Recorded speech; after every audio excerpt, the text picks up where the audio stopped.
Om ॐ Vakratundamakaya वक्रतुण्डमहाकाय Suryakotisamabhrabha सूर्यकोटिसमप्रभा Nirvignam निर्विघ्नं Kuru कुरु me मे देव Deva सर्वकार्येषु Prakaryeshu सर्वदा Sarvada Saraswati सरस्वति Namastuvyam नमस्तुभ्यं Varade वरदे Kamarupini कामरूपिणि Vidyarambham विद्यारम्भं Karishyami करिष्यामि Siddhir Bhavatu सिद्धिर्भवतु me मे सदा Sada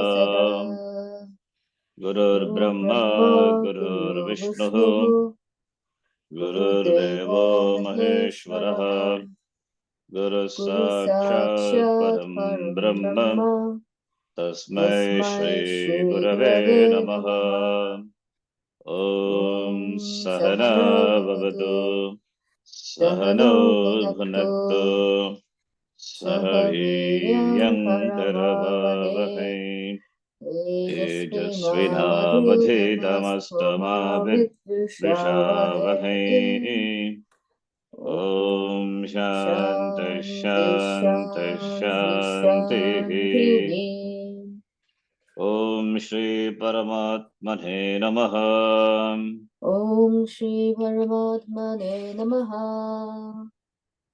Atha Tritiyodyayah अथ तृतीयोऽध्यायः Shri Bhagavanuvacha श्रीभगवानुवाच Shloka number 14 Annad bhavanti bhutani अन्नात् भवन्ति भूतानि Parjanyadanna sambhavaha पर्जन्यतन्न सम्भवः Yajnad bhavati parjanyah यज्ञात् भवति पर्जन्यः यज्ञकर्म समुद्भवः यज्ञकर्म समुद्भवः कर्म ब्रह्मोद्भवं विद्धि कर्म ब्रह्मोद्भवं विद्धि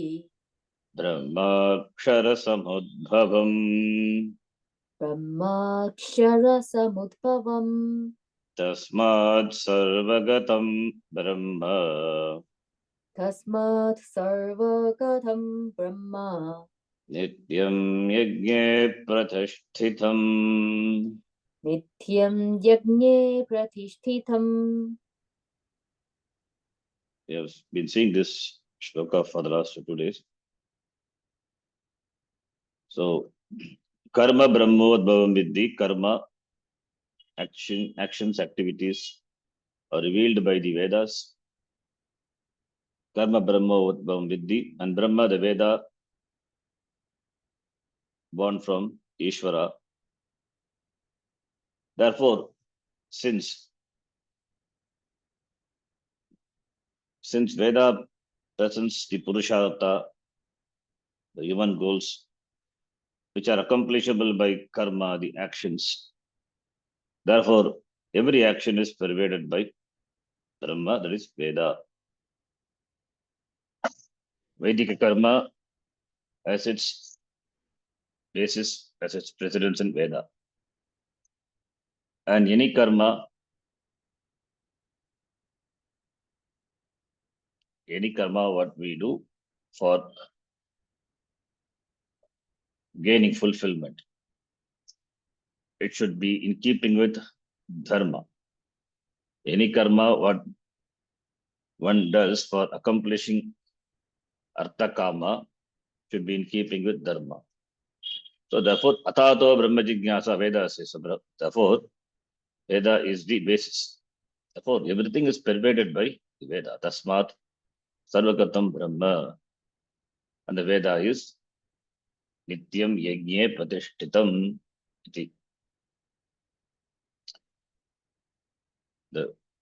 And the Veda, it abides in the yajna. Nityam yajne pratishtitam. Now we will read from here. Veda being a pramana, revealed by Ishvara to the rishis, and the Veda being a pramana produces two types of knowledge, paroksha jnanam and Aproksha Jnanam. Therefore, with regard to Veda also, Paroksha Jnanam, Aproksha Jnanam.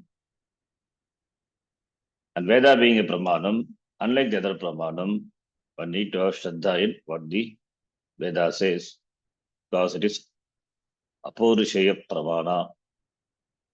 Therefore, one needs to have Shraddha in the Veda. Being Shabda Pramana, it is Apaurishaya, it is not available with oneself, it is available outside of oneself. So therefore, one need to have Shraddha in that. And with regard to the knowledge which is revealed by a Pramana, which is indirect, one must have Shraddha. That is so that same thing with regard to Veda also, being a Pramana. So therefore, the next topic, proving the Pramana. If it works, it works. Similarly, when the Pramana says that there are Devatas, Pramana says there is Swargaloka, there are Devatas, it is indirect knowledge.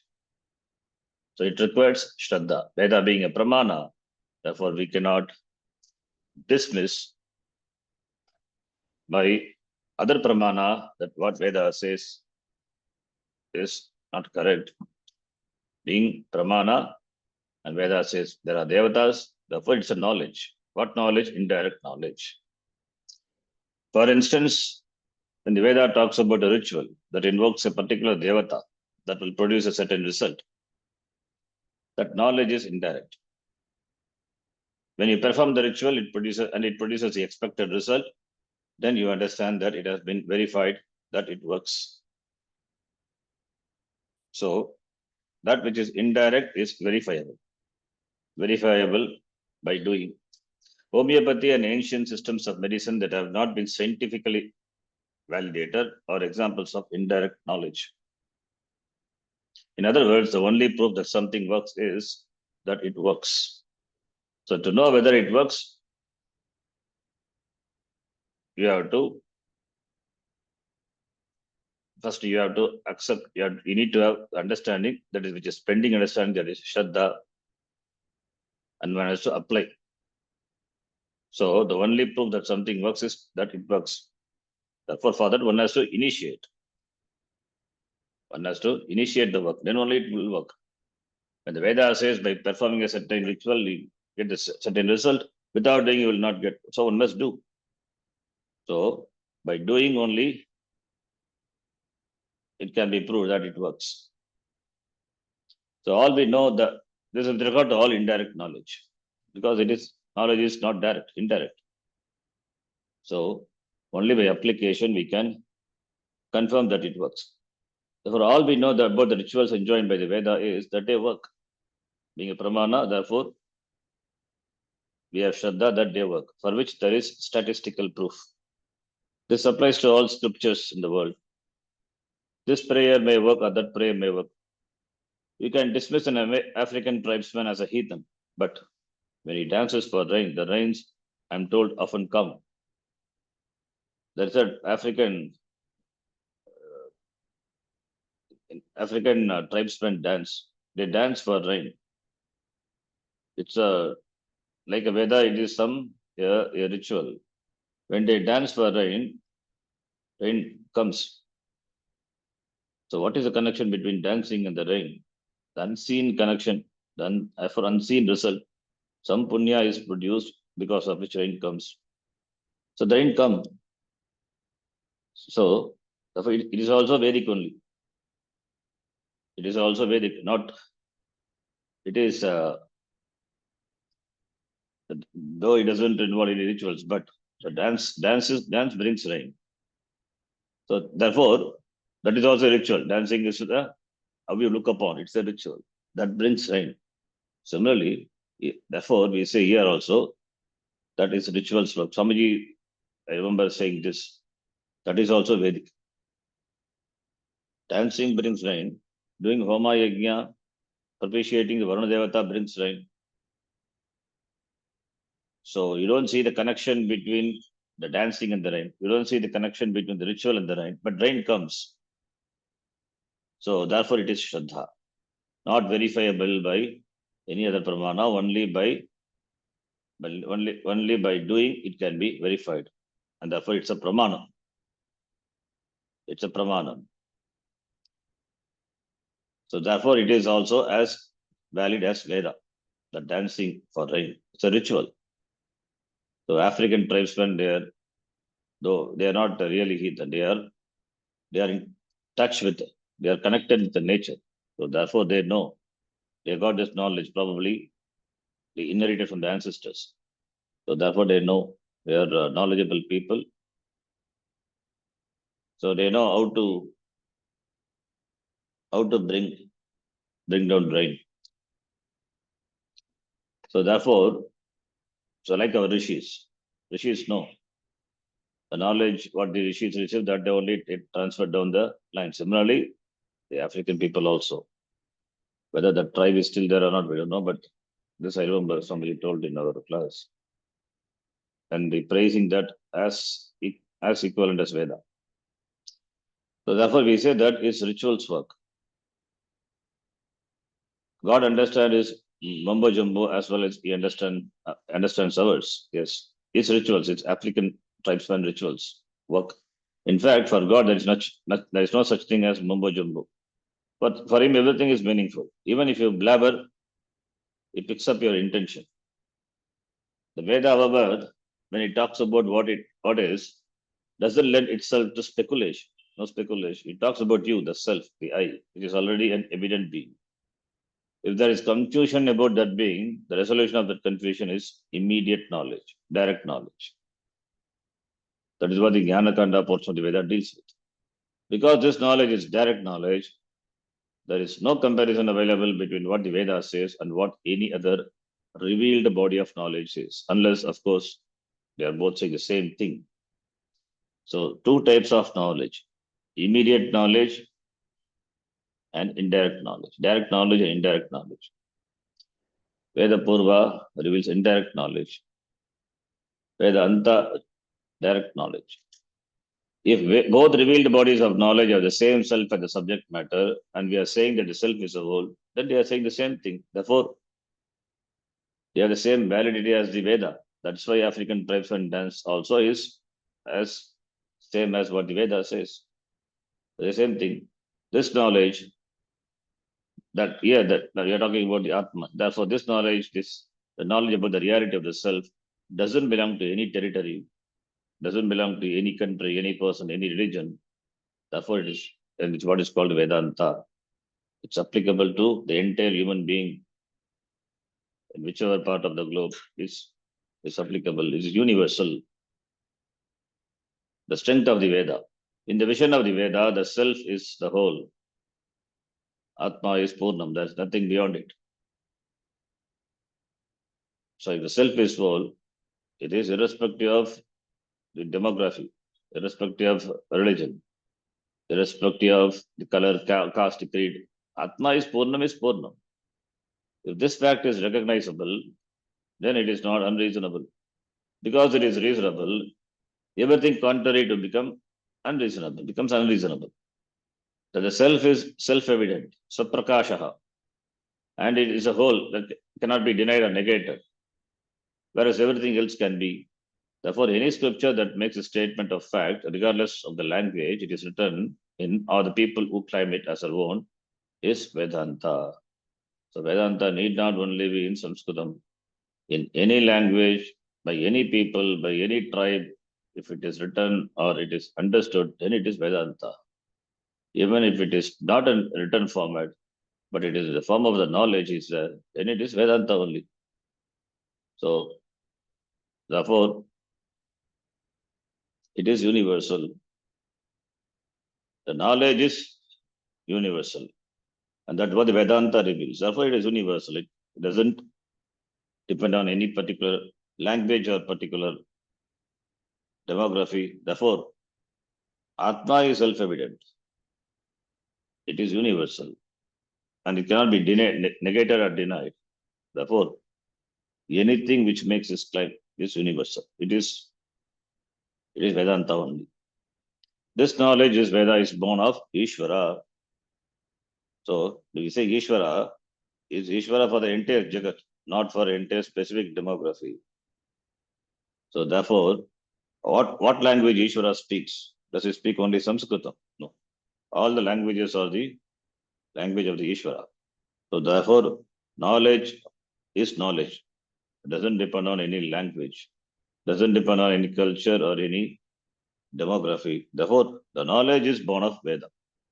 Therefore, Veda, what we mean is this body of knowledge. It is not founded, nor does it have a historical basis. Therefore, it doesn't have in it the problems of a given intellect. That is why it is Apaurisheya Pramanam. If it is born of a given intellect, then it will have the limitations of the intellect, the buddhi. It is not born of anybody's intellect. It is simply handed over from one generation to the next.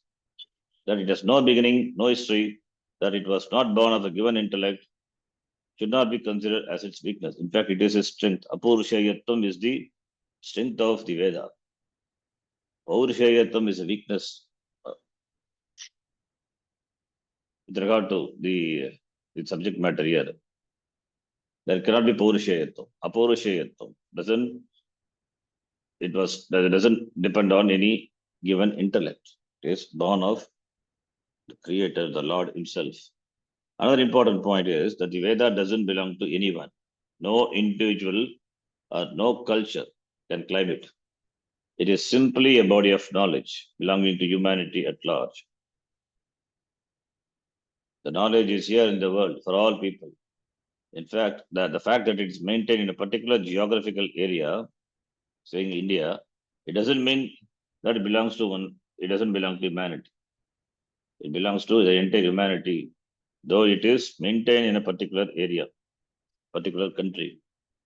To think otherwise leads to the notion that the knowledge has been given to a particular person, and therefore all wisdom comes through that person.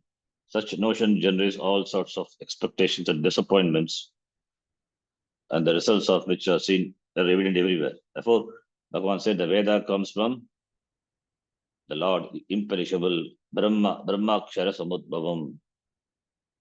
It is born of Parameshwara, the Lord. The Veda is said to abide in the yajna. How is this so? Nityam yajna pratishtitam. That point, that line of the shloka. How is this so? The ultimate cause, the Brahma, that is the Karanam. Karanam is Sarvavyapi, all pervasive, because Sarvavyapi, we say, the Karya is nothing but Karanam, which is Mithya. Karya is Mithya. Therefore, what is there is only Brahma. Brahma is all pervasive and imperishable. From this Brahma alone, ultimate cause, from this Brahma alone, the ultimate cause of everything comes Brahma, the Veda. From Brahma, Aksharam Brahma, the Brahma, the Veda comes. And from the Veda comes Yajna as well as its result. Yajna is the ritual, Vedic ritual. From the result alone comes the rain. And then from the rain comes the food. From the food comes all the beings. That is what Shloka says, Anna Davanti Bhutani, Parajanya Dhanna Sambhavaha iti. So Karma Brahmaksharam. Karma Brahmaksharam. And Tasma Sarvagatam Brahma Nityam Yajna Pratishtitam. The beings do yajna, and out of yajna comes the rain, and all the other results, which in turn lead to more karma. Therefore, this is the cycle, this is the chakra. The beings do yajna revealed by the Veda, and out of the yajna comes the rain, Parjanya, and Parjanya and other results, Parjanya, Dhanna Sambhava, Annadhavanti Bhutani, then Bhutani, again, the beings do karma. So it is a cycle. Brahma is all pervasive because it is both the efficient and the material cause. Brahma is Satchitananda Brahma, and no effect can be away from its cause. Karyam cannot be away from the Karanam. Out of this all pervasive Brahma, the Veda is born Brahmaksharam, Karma Brahmodbhavam Vidhi Brahmakshara Samudbhavam. And therefore, out of this all pervasive Brahma, the Veda is born, and the cycle described above is set in motion. This is a cycle, the chakram. cosmic cycle, cosmic wheel. In this way, everything is born of Param Brahma. Thus it is said that Brahma, which is in the Yajna meaning, Yajna being born from the Veda, and the Veda being born from the Parameshwara, or as Shankaracharya puts it, being born of the Veda, Yajna is not separate from the Veda, and very much in it. Yajna is Karyam, born of the Veda. Therefore, it is not separate from the Veda, and the Veda is not separate from Ishvara. Therefore, when you perform the Yajna, you are naturally in tune with Parameshwara. You are also not away from the Lord. The Yajna is looked upon as being immediately connected with the Parameshwara. Its words are a revelation of Ishvara. And by performing this Yajna, which is karma, you are propitiating the devatas that are Parameshwara. Therefore, the cycle is mentioned. So what happens if you don't perform such karma? If you don't perform karma, then what happens? Then the cycle is broken. That is going to be the next shloka. What will be the result if this cycle anadhavanti bhutani parjanyat annasambhavaha, if this is broken, what will happen? That is the next shloka. Let us read the next shloka. Evam pravartitam chakram. Evam pravartitam chakram. Nanuvartayati hayaha. Nanuvartayati hayaha. Aghayurindriya ramaha. Aghayurindriya ramaha. Mogham partha sajivati. Mokham bharta sajivati. Evam pravartitam chakram. Chakram means wheel. The wheel that which is set in motion. What is a wheel? That is the cycle. Wheel means chakra means wheel. Wheel means cycle. The cycle which is set in motion. That is a cycle. A cycle maintains an harmony. In any cycle, and harmony is maintained. Harmony is because of the cycle. So from one another thing is born, from that another thing is born. So one becomes a cause for the other. There is interdependency in the cycle. Nothing is independent. Because of the interdependency, there is a cycle. And where there is cycle, there is harmony. So in the cycle, in the cosmic cycle, one depends on the other. But if what depends on the other one, if it doesn't contribute, then the cycle is broken. Because there is interdependency, therefore every link in the cycle is important. Every link in the cycle is important, plays an important role, and you are also an important link in the cycle. Therefore, you must contribute to the cycle. So, yaha na anuvartayati, those who don't follow the cycle. Those who don't follow the cycle, you will be disturbing the harmony. You will be out of harmony. Therefore, you will be out of harmony. Yaha na anuvartayati, saha aghayuhu, saha papi. Aghayuhu means is papi. He does papam. He's a papi. Indriya Ramaha, he revels in only Indriya Sukham. He's a karmi. That's why he said karmi. He is given to sensory pleasure. Indriya Vishayeshu Aramaha. He revels only in sensory pleasures at the cost of dharma. He is after artha and kama. He is papi, he is Indriya Ramaha, and Mogham. Mogham Partha Sajivati. Mogham, it's adverbial. His life is waste. He lives wastefully, uselessly.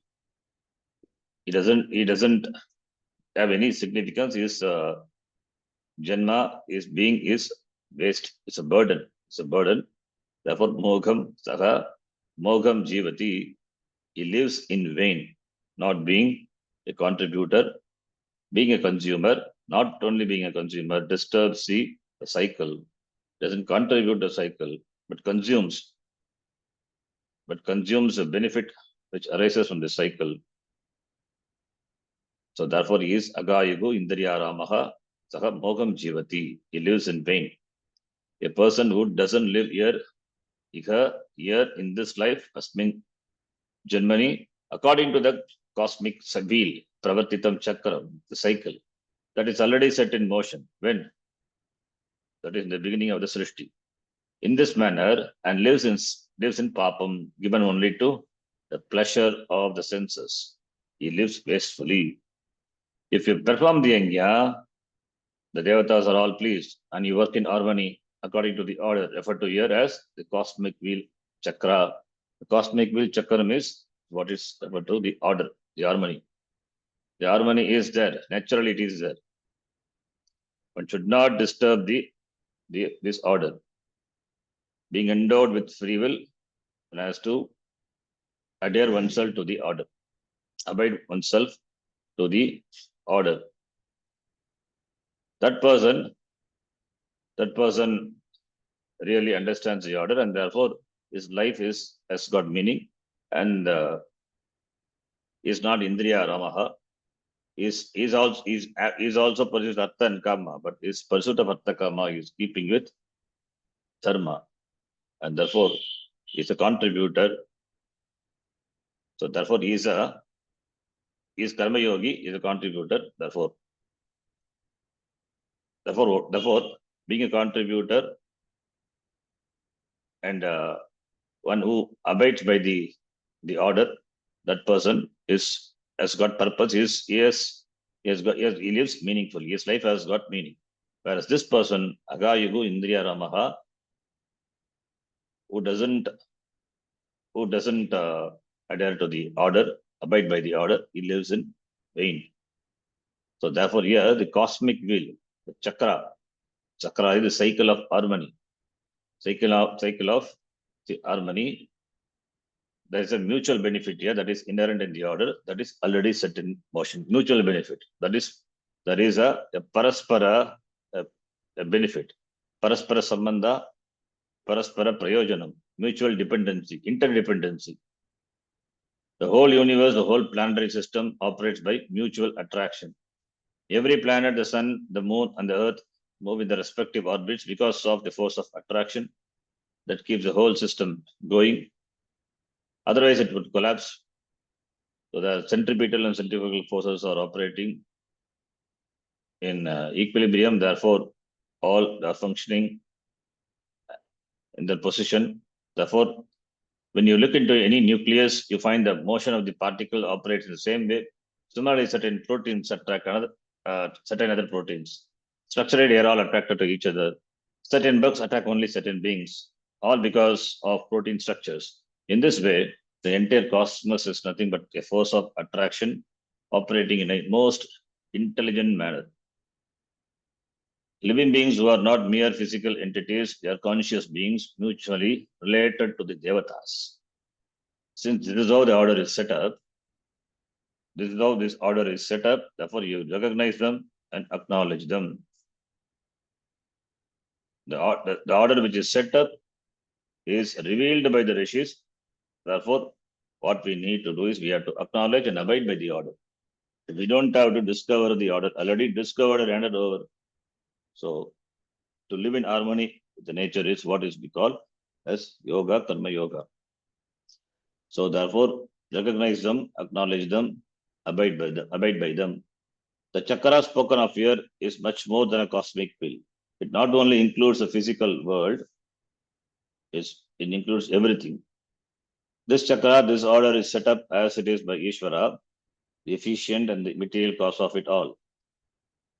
Seeing beyond the sense organs. Agayugu is a person whose life is nothing but aga. The word agayugu derived from the word aga. Aga meaning papa.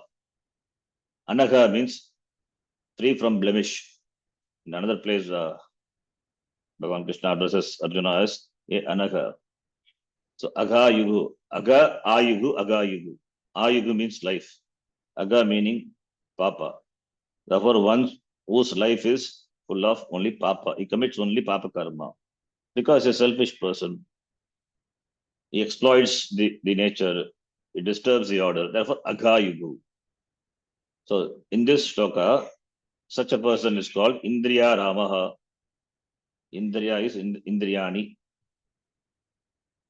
meaning one who lives at the level of only sense organs and therefore doesn't perceive anything other beyond the eyes, nose, and ears. So it doesn't accept anything other than the pratyaksha, the pramana.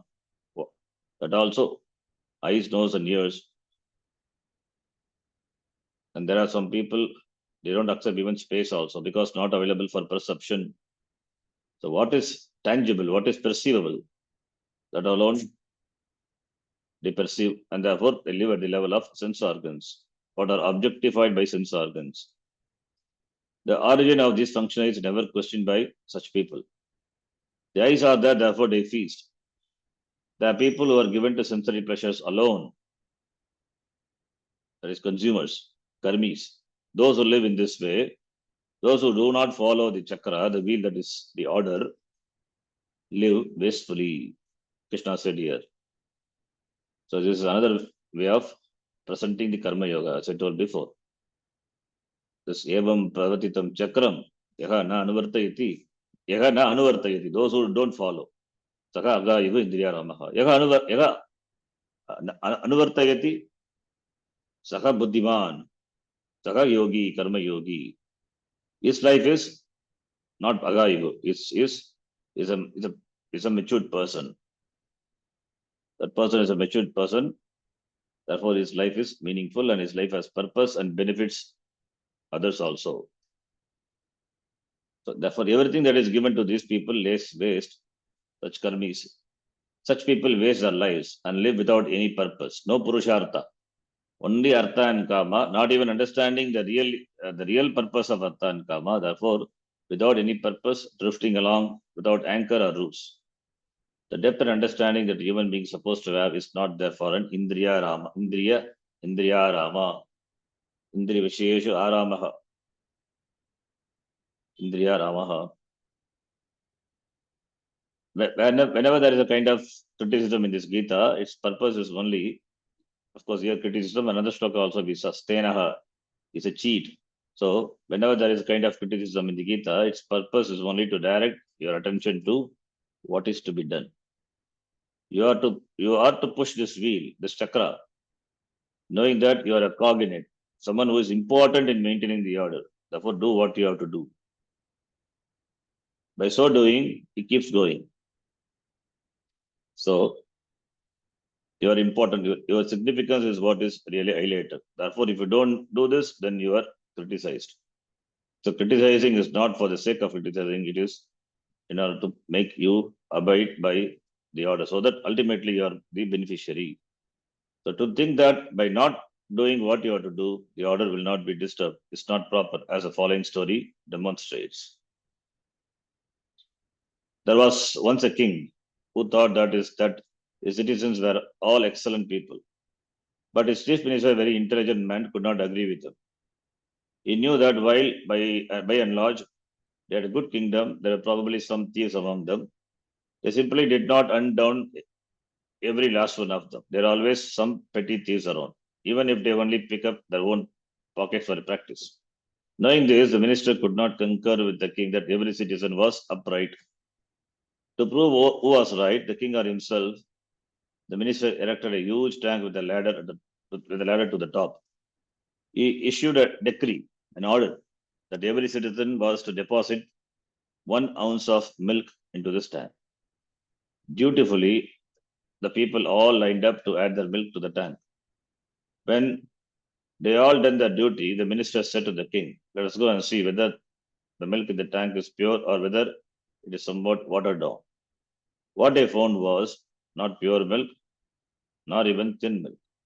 Only water was there without so much as a trace of white in it. The king then asked the minister whether he had asked the people to put milk or water into the tank. The minister confirmed that he had said milk. But how can this be? The king asked. The minister then explained to him that each person thinking that his or her water would make no difference in so much milk opted not to give any milk at all. This shows if you think that you don't need to do what has to be done because everyone else will do it, and if that is the thinking of everyone, everything comes to a halt. And if all but one person does do what is to be done, the one who doesn't do it and who partakes of the benefit becomes a cheat. Stena eva saha iti. And ecology starts with you. This is true in any system, be it a small community, a factory, a society, the world, or the entire universe. Same psychology, same law applies. And it's all that ecology is about. Live and let live. And recognize what the contribution is. This is what makes a person sensitive, a matured person. Such a person is not an ordinary person, and it is here that one's attention is to be drawn. Ecology starts with one person, and that person is you. It never starts with someone else. If you start with yourself, there is no problem. Whenever you count yourself first. Counting yourself is not selfishness, as we shall see. The next sloka, I think we'll read in the next class. Om Purnamadav Purnamidam Purnat Purnamudachyate Purnasya Purnamadhaya Purnamevavashishyate Om Shanti Shanti Shanti Harihi Om Shri Gurubhyo Namaha Harihi Om. धन्यवादः।